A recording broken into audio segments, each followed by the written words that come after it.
একটা কথা বলে দিয়ে যায়, অনেকে আমার কাছে একটু আগে খবর আসছে যে আমরা মোমবাতি প্রতীক যারা সমর্থনকারী তাদেরকে অনেকে হুমকি দেয়, হুমকি অনেক সময় হুমকি দেয়। এইগুলা কি আপনারা মানবেন? প্রিয় দুর্গাপুরবাসী, কেমন আছেন সবাই? আমাকে চিনতে পারছেন? আমি আপনাদের তাহিরি হুজুর। বিগত 22 বছর আপনাদেরকে নিয়ে দিনে রাইতে সন্ধ্যা রাইতে গভীর রাত্রে কোরআন সুন্নাহর আলোকে আপনার নীতিকে পরিবর্তন করার জন্য আপনাদের ধারে ধারে বাড়ি বাড়ি ঘুরে ঘুরে দীর্ঘদিন পর্যন্ত ধর্মের খেদমত করে আসছি। কথা বলেন ঠিক? আজ বৃহত্তর সুন্নি জোট সমর্থিত বাংলাদেশ ইসলামী ফ্রন্ট মনোনীত মোমবাতির প্রতীকে আমাকে মনোনয়ন দেওয়া হয়েছে। ইতিমধ্যে প্রচারণার অংশ হিসাবে আজ পথসভায় বিনা নোটিশে আজ আমি দুর্গাপুর বাজারে একটি প্রান্তে উপস্থিত হয়েছি। বিনা নোটিশে আজ হাজার মানুষ, যেইভাবে রাস্তাঘাট আপনারা অসংখ্য মানুষ দাঁড়িয়ে আছেন, আপনাদেরকে প্রশ্ন রাখতে চাই, আমার প্রতীকের নাম কি?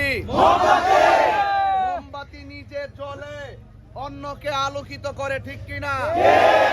আমিও যদি আল্লাহর রহমতে আপনাদের দুয়ার সমর্থনে যদি চুনারুঘাট মাধবপুরে প্রতিনিধি হতে পারি, মোমবাতি যেমনই করে নিজে জ্বলে গলে নিঃশেষ হয়ে আরেকজনকে আলোকিত করে, নাসিরউদ্দিন শিপাশাল রহমাতুল্লাহ আলাইহির মাজারকে সামনে রেখে বলে দিয়ে যায়, আল্লাহ যদি আমাকে চুনারুঘাট মাটি ও মানুষের কল্যাণে মানবিক যুদ্ধ হয়ে কাজ করার সুযোগ দেয়, আপনাদের মহামূল্যবান ভোটে যদি আমি নির্বাচিত হতে পারি, তাহলে কথা দিয়ে যাচ্ছি, মোমবাতি যেমন করে নিজে গলে অন্যজনকে আলোকিত করে, ঠিক এমন ভাবে আমি যদি আপনাদের প্রতিনিধি হতে পারি, আমার ঘাম জড়িয়ে আপনাদের সকলের হৃদয় এবং মানুষের রাস্তাঘাট, শিক্ষা প্রতিষ্ঠান, চিকিৎসা থেকে শুরু করে যত চাহিদাগুলো আছে সব কিছু পূরণ করে আপনার মনের ঘরকে আমি আলোকিত করব।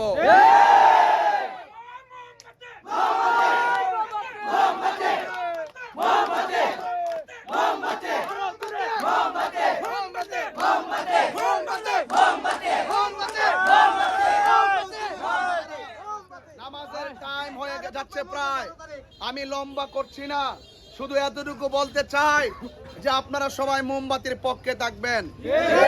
শিক্ষা, স্বাস্থ্য, অবকাঠামো উন্নয়ন এইগুলো আমার কাছে চাইতে হবে না। আমি যেহেতু লেখাপড়া করেছি কিছুটা, আমি যেহেতু ধর্মীয় মূল্যবোধের আলোকে চলি, তাহলে আমি কথা দিয়ে যাচ্ছি দুর্গাপুর নাসিরউদ্দিন শিপাশাল রহমাতুল্লাহ আলাইহির মাজার শরীফ সামনে আমি কথা দিয়ে যাচ্ছি, আল্লাহ যদি আমাকে কবুল করে, রাষ্ট্রের 1 টাকা মাইরা খাওয়ার স্বপ্ন আমি দেখি না। বাজার ব্যবসায়ীদেরকে বলছি, বুকে হাত দিয়া বলেন, বাজার ব্যবসায়ীরা আপনারা বারবার যখন যে আসে আপনারা বারবার চাঁদাবাজদের খপ্পরে পড়েন। আমি পরিষ্কার কথা বলতে চাই, এই বাজার ব্যবসায়ী যারা আছেন, শত শত বাজার ব্যবসায়ী, আল্লাহ যদি আমাকে কবুল করে, আপনাদের ব্যবসা নির্বিঘ্নে করবেন, কোন চাঁদাবাজের জায়গা দুর্গাপুর হবে না। এবং পাশাপাশি সেটাও বলে দিয়ে যাচ্ছি, যা বলবো তাই করব। আমি এতটুকু বলতে চাই, যারা এই দেশের সম্পদ বিদেশে পাচার করে, আমি দায়িত্বহীন ভাষায় বলতে চাই, আপনাদের প্রতিনিধি হতে পারলে সরকার আমাকে যেভাবে বাজেট করা হবে আপনাদের জন্য, আপনাদের বাজেট সুষম বন্টন নীতির আলোকে এই দেশের মেহনতি মানুষ থেকে শুরু করে জাতি, ধর্ম, দল, মত নির্বিশেষে সবার ধারে ধারে সুষম বন্টন নীতির আলোকে আপনার অধিকার আমি বন্টন করে আপনাদের অধিকার নিশ্চিত করব, মেহনতি মানুষের অধিকার নিশ্চিত করব। চা শ্রমিকদের সাথে যেইভাবে অর্থনৈতিক বৈষম্য সৃষ্টি করা হয়েছে, এই বৈষম্য দূর করে চা শ্রমিকদের মুখে হাসি ফুটাবো। শ্রমিকদের সমস্যাগুলো স্থায়ীভাবে ইনশাআল্লাহ সমাধান করব। এবং মাধবপুর চুনারঘাটের অলিতে গলিতে রাস্তাঘাটের যে বেহাল দশা, ইনশাআল্লাহ আল্লাহ যদি আমাকে তৌফিক দান করে, অবশ্যই আপনাদের পাশে আমি একজন প্রতিনিধি হয়ে, যদি আল্লাহ যদি আমাকে দয়া করে, এই সমস্ত রাস্তাঘাট, শিক্ষা প্রতিষ্ঠান এবং হসপিটাল থেকে শুরু করে এবং আপনাদের যত চাহিদাগুলো আছে সেই চাহিদাগুলো পূরণ করার জন্য সর্বোচ্চ আমি চেষ্টা চালিয়ে যাব। তবে আপনাদেরকে বলবো, যারা আমাকে ভোট দিবে তারাও আমার, যারা আমাকে ভোট দিবে না তারাও আমার।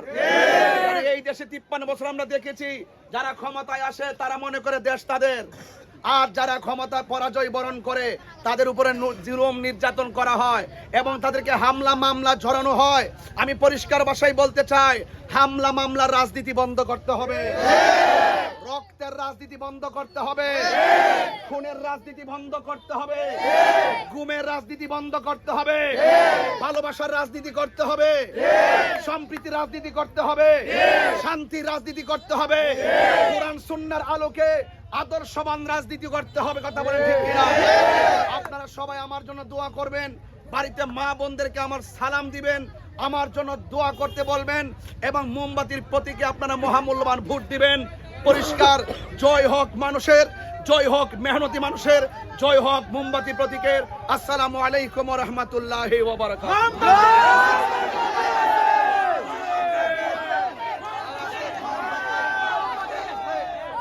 আমার ভাইরা আর একটা কথা বলে দিয়ে যায়, অনেকে আমার কাছে একটু আগে খবর আসছে যে আমরা মোমবাতি প্রতীক যারা সমর্থনকারী তাদেরকে অনেকে হুমকি দেয়, হুমকি হুমকি হুমকি, অনেক সময় হুমকি দেয়। এইগুলা কি আপনারা মানবেন? সুন্নি জনতাকে বলবো এক থাকবেন, এক আউলিয়া নাসিরউদ্দিন সিপাহসালার ভূমি, এটা হলো সুন্নিদের ভূমি। কথা বলেন ঠিক কিনা? সুন্নিরা ক্ষমতায় আসলে সনাতন ধর্মীদের উপরে যারা জুলুম করে এই জুলুম একদম বন্ধ করে দেওয়া হবে এবং অন্যান্য ধর্মের মানুষ শান্তিপ্রিয় ভাবে বসবাস করবে। কথা বলেন ঠিক কিনা? আপনারা হুমকি দামকে এগুলো ভয় পাবেন না এবং কেউ যদি আপনাকে কোনো হুমকি দেয় তার তালিকা করুন, আমরা প্রশাসনিক ভাবে তার মোকাবেলা করব। কথা বলেন। সবাই ভালো থাকবেন, আমাদের টাইম হয়ে গেছে। আসসালামু আলাইকুম ওয়া রাহমাতুল্লাহি ওয়া বারাকাতুহু।